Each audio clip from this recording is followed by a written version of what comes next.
Bismillah ar-Rahman ar-Rahim. Alhamdulillah Rabbil Alameen. Ar-Rahman ar-Rahim. Maliki Yawmiddin. La ilaha illallah Muhammadur Rasulullah. I declare that there is none worthy of worship other than Allah, and that the Prophet Muhammad, peace be upon him, is the final messenger of Allah. This declaration of faith is something that all Muslims do. And today we have a lot of people looking at a lot of different religions. So what makes Islam a religion that you would want to look at or want to stay in? I have in front of me a whole lot of books from different beliefs that are probably the most well known today. Hinduism, Buddhism, Christianity, Mormonism, and there's paganism, and there's atheism. Some people don't believe in anything, some people have invented their own gods. There are different types of pagans in this world. There are pagans that claim that they are monotheists. There are pagans who believe in many gods, pagans who believe in no gods at all. So why would somebody want to look at Islam? Today I would like to introduce you to Islam, and so the topic today is choosing submission. Why would I want to choose to submit to Allah? So an introduction to Islam in a way, but I'd like to show you more who Allah is. I'd like to introduce you to the belief of submitting to the will of God. You see, there are three major topics that we are going to look at in our lives, whether you're a Muslim or a non-Muslim, and that is why I want to need spirituality, why I want spirituality in my life, which God do I choose, and why would He need me to follow Him. So let's have a look at these topics in a way, and let's look at these subjects and see if we can cover them in a short period of time. You see, there are three spiritual motivations in life, or three spiritual motives that people have to choosing religions. And in Islam, we have those three, as well as 6 pillars of faith and 5 pillars of worship. So we're going to have a look at the 6 pillars of faith and the 5 pillars of worship. And I want to introduce you to Islam, and it's up to you to decide whether you think Islam is worth it or not, if it's worth looking at, worth spending time studying.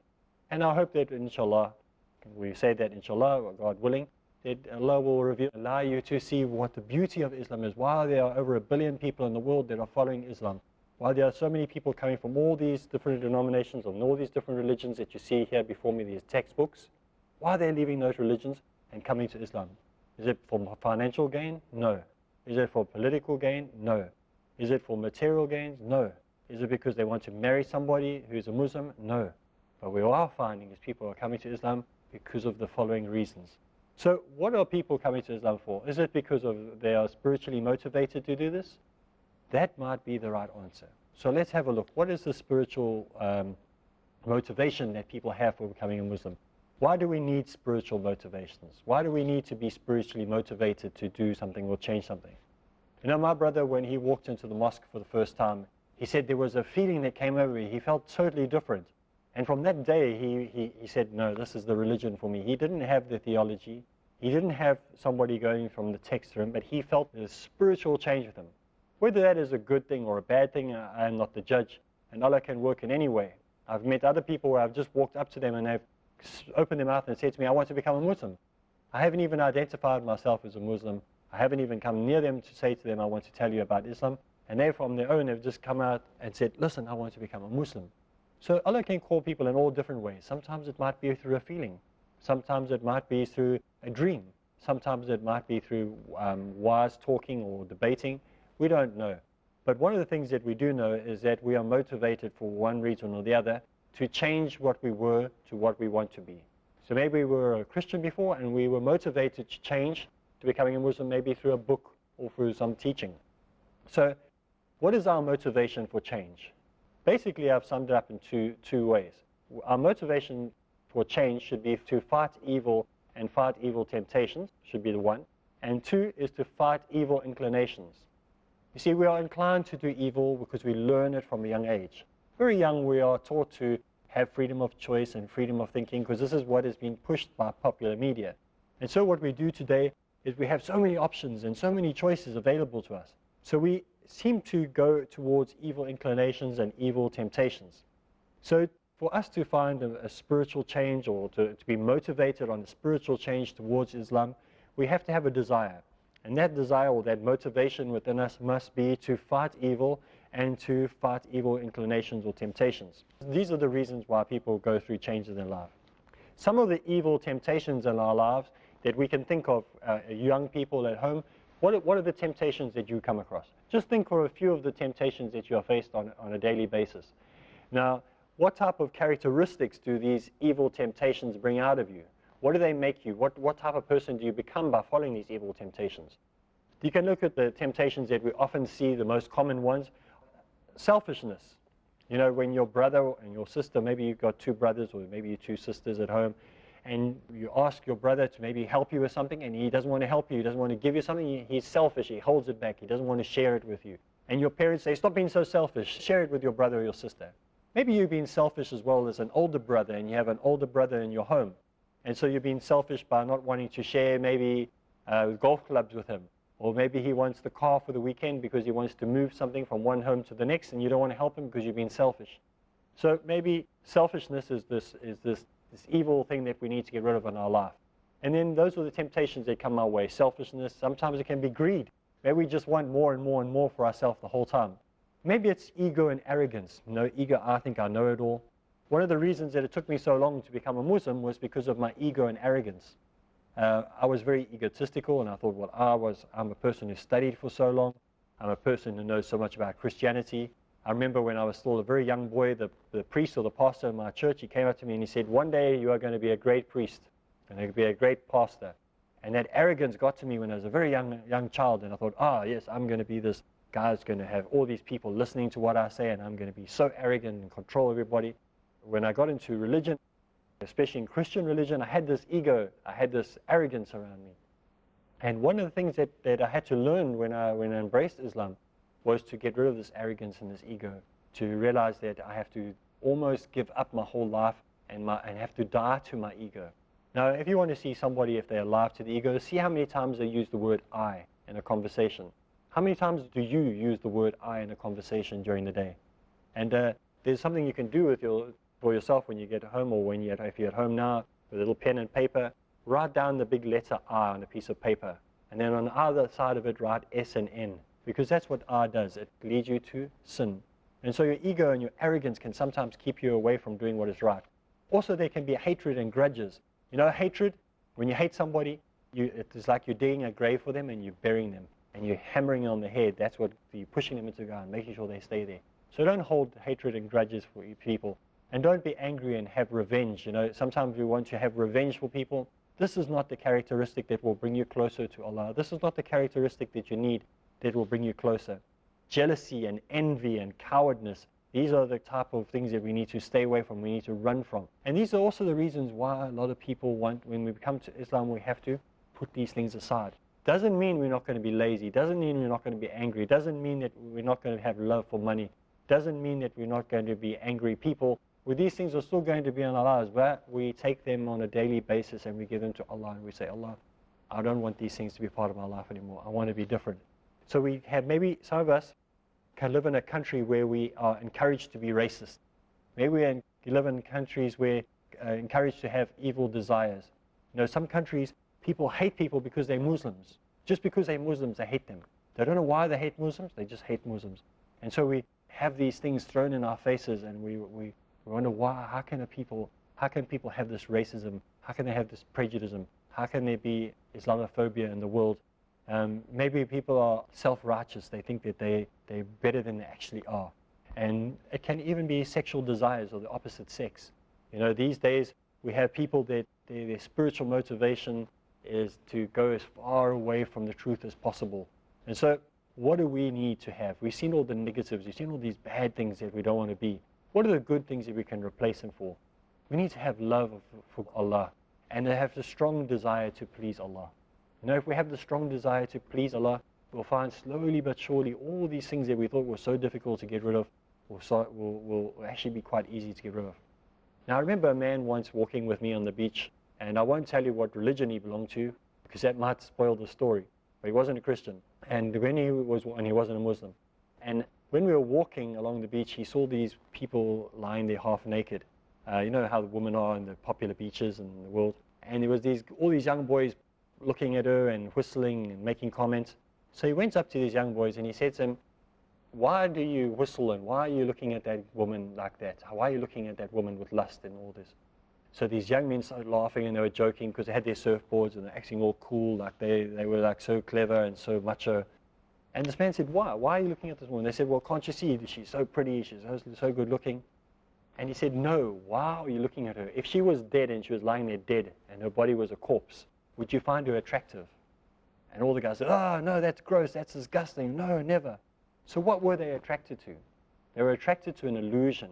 They wasn't really attracted to what they saw there. You see, when that body is separated from the soul, then there's nothing. It's just an empty shell, and no one's attracted to that. But we've been told, we've been programmed to believe that that is what we should find attractive. That's what we should be doing. We should be lusting after things around us. But we need to reprogram ourselves, and we need to change that. And we need to see when a woman walks by that we lower our gaze, that we have respect, that we start reprogramming ourselves. And if one day we are forced in a situation where we have to give dawah to somebody of the opposite sex, that we can do it without thinking evil thoughts, without having lustful thoughts in our mind. But we still have to make sure that all the time we lower our gaze, not just for ourselves, but also for the respect of that woman and the respect of those people around us. When I get back from the break, inshallah, we are going to talk about the 3 spiritual motivations and give you some analogies so you understand it. See you in a few seconds. Bismillahirrahmanirrahim. Assalamu alaikum wa rahmatullahi wa barakatuh. Welcome back. We are looking at how you can become a Muslim. Now, we've said you can look at all the different religions in the world and what brings people over to Islam. What makes people want to have a look at Islam as the religion that is viable for them? Why would they want to become a Muslim? Remember, Muslim means to submit your will to God. That's all a Muslim is. Someone who says, tired of doing it my way, I want to do it your way. I want to do it the way that Allah wants it, God's way. So we looked before the break that you must have the love for God and you must have a strong desire to worship Him. Now, what does that mean? What is our motive? What is the motive of an individual? What does that mean? What is the motive of an individual who says, I want to have a strong desire to worship God and I want to worship God? What motivates an individual to go to work every day? Why does your parents, or why do you go to work every day? Why do you go to a job that you have 5 days a week or maybe even 6 days a week that you go to over and over again? Some countries, they work 7 days a week. They don't even get a day off. But what motivates you to go to a job? You go to the job for one reason, because you love it. You love the work you do. If you're a doctor or a lawyer, maybe you're a secretary, maybe you're a teacher, maybe you work in a retail store, maybe you sell weapons, you sell guns, sports ones I'm talking about. But you enjoy the work you do, you love the work you do, that's why you go to work. Now, why should you serve God? Why should you love God? Why should you want to please Him? Because you love Him. And that's the same reason you go to work, because you enjoy the work you're in. You shouldn't go to a job that you don't like. Obviously, you should try and find a job that you do like. And it's the same thing with Muslims. We worship Allah because we love Him, because our desire is to please Him. The second thing is that we should have a strong desire to earn paradise. In other words, one of the reasons that you want to become a Muslim is because you have the strong desire not to go to the other place. You don't want to go to hell, as you understand, as non-Muslims may understand that better. You see, we want to earn paradise. We want to earn our safety. We want to make sure that we have paradise. We want to ensure that we can be there. So when we go to work, we do the same thing. We desire to earn a salary. You don't go to work and expect to do it for free. You don't go to work 7 days a week or 5 days or 6 days a week and not get paid. You go to work because you want to earn a salary and you want to have the reward of that salary. It is to get a monthly check. You want to get the rewards of a 13th check. You want to get the rewards of medical aid and benefits and all the rest of those things. So the third thing that we need to look at, I'm sure you understand that now, the third thing we have to look at is the fear of God's punishment and the strong desire to protect oneself against evil. So we want to keep ourselves clear from evil. We want to stay away from the punishment of God, because if we do wrong, we know that we deserve punishment. So why do we go to work? Why do we earn a salary? Because we want to be able to stay away from poverty. We fear that if we don't work, and if we fear that if we don't get a salary, that we'll live in a land of poverty. We will have no money in our house, we'll have nowhere to stay, building that we live in will be taken away from us, everything we'll lose. So that's why we go to work every day. We are afraid of being fired. That's why we continuously go to work. We don't just take day after day after day off work. We go to work over and over again because we're afraid of being fired and because we don't want to have poverty. This is the same reason why we become Muslim. We become Muslim because we love Allah. Second, because we want to get our salary, because we want to have our reward of safety and paradise. And third, we do it because we don't want to go to hell. We don't want to be penniless. We don't want to have nothing. We want to be successful. We want to be called to success. So we need to fight these evil inclinations when they come our way so we can get these three things right in our life. So to become a Muslim, we are continuously fighting. Now the word jihad, sometimes people immediately when they hear the word, they think it's something to do with going into holy wars. And yes, there are some times where that means that. But most of the time we're in a jihad against our own desires. We are fighting against the things in our lives that we are trying to overcome. We are fighting evil inclinations. So when we are fighting against our evil inclinations, we have to do and support what is right, even if it goes against what we want to do. And sometimes it can even be painful. When we do what is right, it can be painful. Imagine you're a young person and you're used to doing things the way you wanted to do it. You see a girl and you just look at her anytime you want it. Now you've got to fight against that. You've got to purposely train your eyes to look away. So when a young lady walks in, you've got to look down. And when she walks past, you look back up and you walk. Now, what do you want to do? You want to have a look. You want to turn around and have a look what she looks like. You've got to fight that. It might be painful in the beginning. It might not be easy to do it, but you're going to learn. Over time, you're going to learn. And it requires sacrifice. To fight evil inclination requires sacrifice. It means you might have to stay away from certain places that you used to go to before. Now, I love surfing. I enjoy water sports, surfing. I enjoy horse riding, things like that. And at the beach, you have all these women that are lying there and half naked on the beach. Where must I go now? I find a place that there aren't people like that. What I do is I get a whole lot of Muslim friends together and we take over a beach. And we take over this beach and we're all Muslim there and we all dress the way we're supposed to be and we can enjoy ourselves. You can also find quiet beaches, quiet places to go. There's parks that you can go to that are quiet where you won't be faced with these temptations. You might even hate having to give up some of these things. Maybe in the beginning, you enjoyed PlayStation so much. You played PlayStation, you played computer games, and now it's time for Salah, and you hate having to give up these things.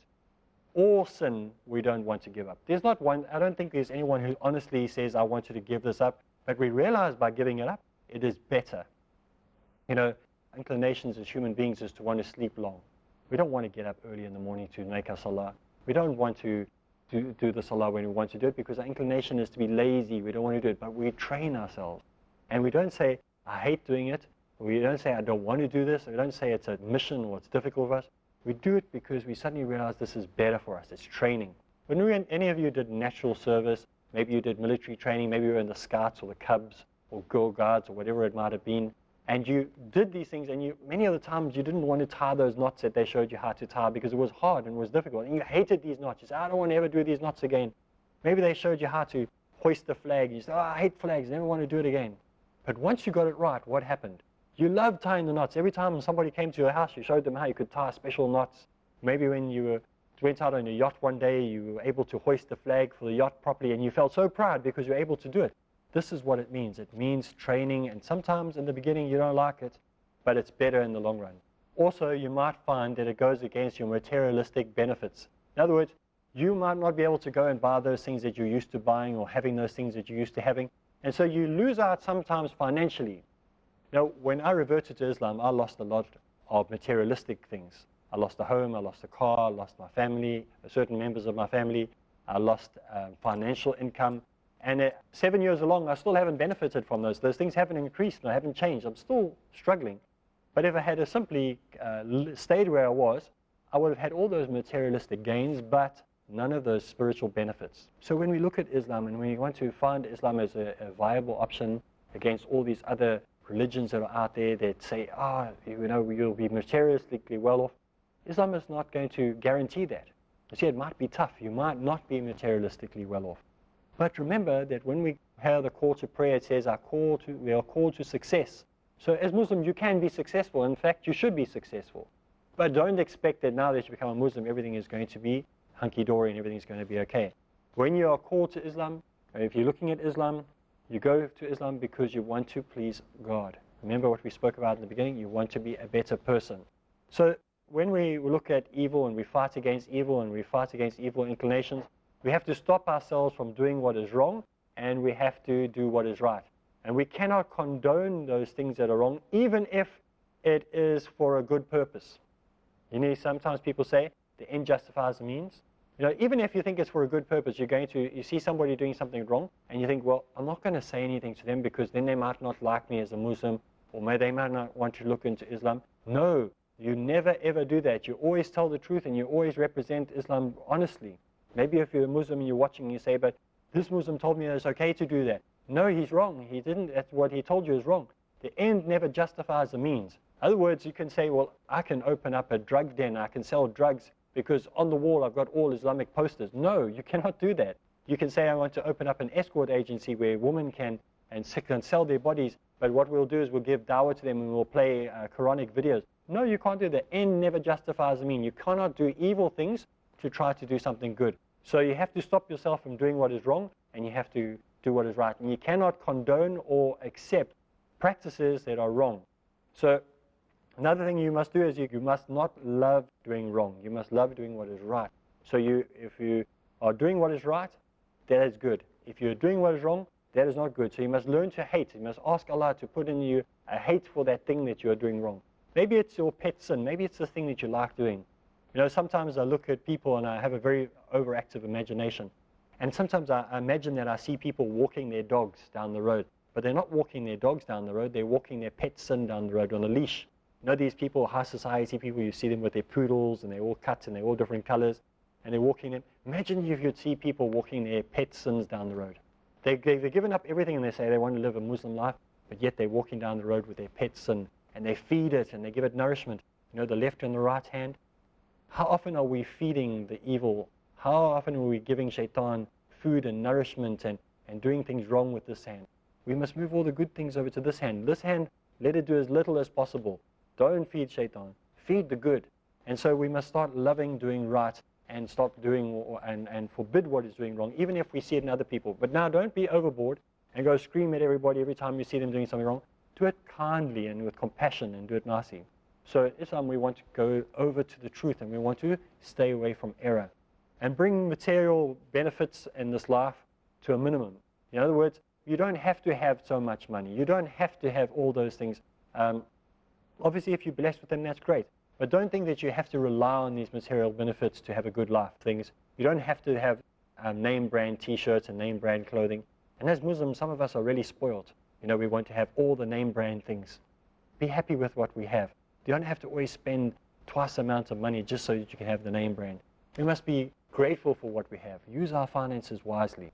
And in the second part of the series, we're going to be looking at more details. Today we looked at mostly at how to fight evil inclinations. And we're going to continue to look at, if you're looking at Islam and you think, wow, you know, I've looked at all these other religions. I've looked at Buddhism, Hinduism, Christianity.